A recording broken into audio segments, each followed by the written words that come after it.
আচ্ছা বলেন তো দেখি, উনি যদি 5 বছরের জায়গায় 10 বছর ধরে খাল খনন করে, এই দেশের খাল খনন শেষ করতে পারবে?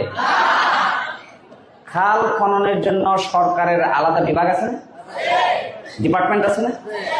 এটা যদি সঠিকভাবে কাজ না করে, উনি ওনার দলের লোকেরা কয়টা খাল খনন করবে? চট্টগ্রামে দেখি বৃষ্টি হইলে খালি পানি আর এইরকম বিকেলি চট্টগ্রাম না, সারা বাংলাদেশের বহু জায়গায় আছে।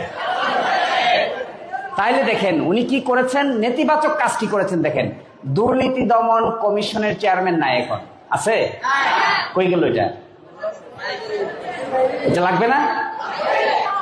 দুর্নীতি দমন কমিশনের চেয়ারম্যান স্বাধীনভাবে কাজ করতে দিলে অসুবিধা কোথায়? আমাদের তো কোনো অসুবিধা নেই। এই যে 11 দলের নেতারা বসে আছে, আমার তো মনে হয় বাংলাদেশের সবচাইতে গ্রহণযোগ্য ব্যক্তিকে সকলের সম্মতিতে বাংলাদেশের দুর্নীতি দমন কমিশনের চেয়ারম্যান হিসেবে বানাইতে আমাদের কারো কোনো আপত্তি। আপনাদের কেন? আপনাদের আপত্তি কেন? বাংলাদেশ ব্যাংকের গভর্নর বানাইছেন ওনারা, দেখেন নাই? কারে বানাইছেন?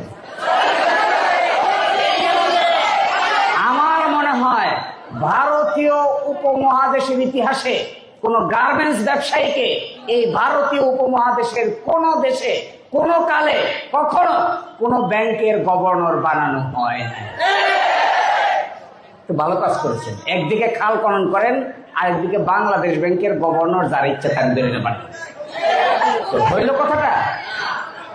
এরপরে সবগুলো বিশ্ববিদ্যালয়ের ভিসি দলীয় তল্পি বাহক লোকদের বিশ্ববিদ্যালয়গুলোর ভিসি বানাইতেছে। কেন? বিশ্ববিদ্যালয়ে প্রেস্টিজিয়াস সম্মানিত ডক্টরেট ডিগ্রি করা, দেশে বিদেশে লেখাপড়া করা অত্যন্ত সম্মানিত প্রফেসররা আছে না? তাদেরকে ভিসি বানাইলে বিশ্ববিদ্যালয় ভালো হবে না খারাপ হবে? তাহলে দলীয় গুন্ডা সান্ডাদের বানাইতে হয় কেন? গুম আইন বাদ করেছেন, নিজেও গুম হয়েছেন, তারপরেও গুম আইন বাদ করেছেন। তারপরে দেখেন তথ্য অধিকার আইনের সংশোধনী বাদ করেছেন। তথ্য অধিকার আইনের সংশোধনীতে কি ছিল জানেন? তথ্য অধিকার আইনের সংশোধনীতে ছিল বাংলাদেশের সকল সরকারি এবং স্বায়ত্তশাসিত প্রতিষ্ঠানগুলো তাদের প্রতি বছরের অডিট রিপোর্ট তাদের ওয়েবসাইটে প্রকাশ করবে।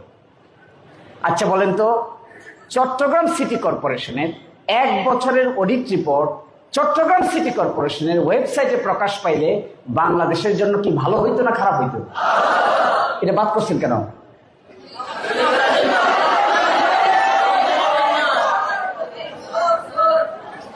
বিচারক নিয়োগ আইন বাদ করেছেন। বিচারক নিয়োগ এই প্রথম বাংলাদেশের 56 বছর ইতিহাসে প্রথম বিচারকদেরকে নিয়োগ করার জন্য একটা আইন করা হয়েছিল। এই আইনে ছিল 9 জন সদস্য থাকবেন। এই 9 সদস্য মিলে বিচারক কারা হতে চান তাদের সকল ডাটা সংগ্রহ করে প্রধান বিচারপতি সিদ্ধান্ত নেবেন। সেই সিদ্ধান্তটা প্রধান বিচারপতির পরামর্শটা রাষ্ট্রপতির কাছে পাঠাবেন। পাঠানোর পরে রাষ্ট্রপতি তার মধ্য থেকে একজনকে বিচারক নিয়োগ দিবেন। এই সিস্টেম কি ভালো ছিল না খারাপ ছিল? বাদ দিচ্ছেন কেন? বাদ দিচ্ছেন তো হলো টেবিলের নিচে দেয়া যারে মনে চায় তারে বিচারক বানানো। আমি বাংলা কথায় বুঝি, তল্পি বাহক বিচারক হইলে আপনাদের জন্য সুবিধা হয়, আমাদের জন্য তো ভাই কোনো সুবিধা না।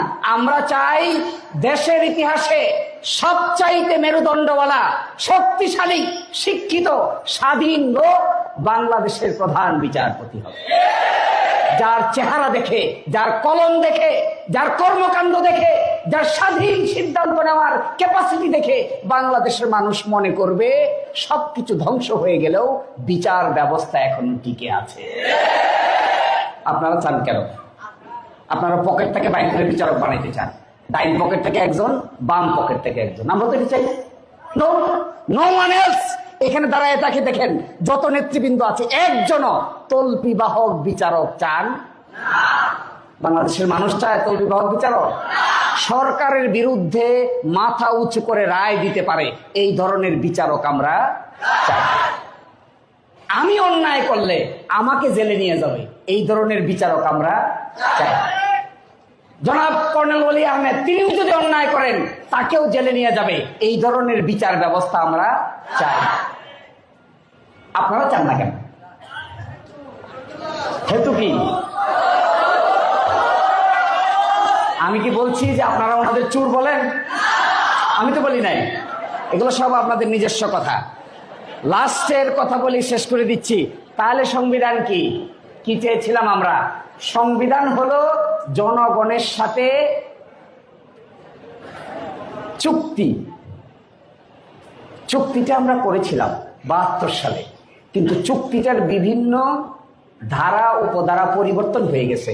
5ই আগস্টের পরে আমরা নতুন চুক্তি করতে চেয়েছি, এই চুক্তিটার সংস্কার করতে চেয়েছি, কিন্তু সংস্কার করতে দিচ্ছে না। আশ্চর্য। আমি লাস্ট 1 মিনিট নিয়ে বলে দিচ্ছি। দেখেন, গণভোটের প্রশ্নটা নাকি ওনারা বুঝেন না, আমি পড়ে শোনাই, আপনারা বুঝেন কিনা দেখেন। 1 নম্বর প্রশ্ন, নির্বাচনকালীন তত্ত্বাবধায়ক সরকার, নির্বাচন কমিশন, অন্যান্য সাংবিধানিক প্রতিষ্ঠান জুলাই সনদে বর্ণিত প্রক্রিয়ার আলোকে গঠন করা হবে। বুঝেছেন না? তত্ত্বাবধায়ক সরকার চান না? ইলেকশন কমিশন স্বাধীন চান না? আমরা তো বুঝি, ওনারা বুঝে না কেন? সেকেন্ড, আগামী জাতীয় সংসদে 2 কক্ষ বিশিষ্ট হবে, উচ্চ কক্ষ 100 সদস্য হবে। এই 100 সদস্য গঠিত হবে ভোটের আনুপাতিক হারে। এই যে আমি বললাম, বুঝেন নাই? বুঝেন নাই? জ্ঞান কি আমাদের ওনাদের কম না বেশি? আমরা বুঝতেছি, ওরা বুঝে না কেন? 3 নম্বর, সংসদে নারীর প্রতিনিধি বৃদ্ধি, বিরোধী দল হইতে ডেপুটি স্পিকার, কয়েকটি সংসদীয় কমিটির সভাপতি নির্বাচন, প্রধানমন্ত্রীর মেয়াদ সীমিতকরণ, রাষ্ট্রপতির ক্ষমতা বৃদ্ধি, মৌলিক অধিকার, বিচার বিভাগের স্বাধীনতা সহ 30টি বিষয়ে একমত হয়েছে, তা অবশ্যই বাস্তবায়ন করিতে হইবে। বুঝলাম না? বুঝলাম না? এত সুন্দর বাংলায় লেখা যদি কেউ না বুঝে,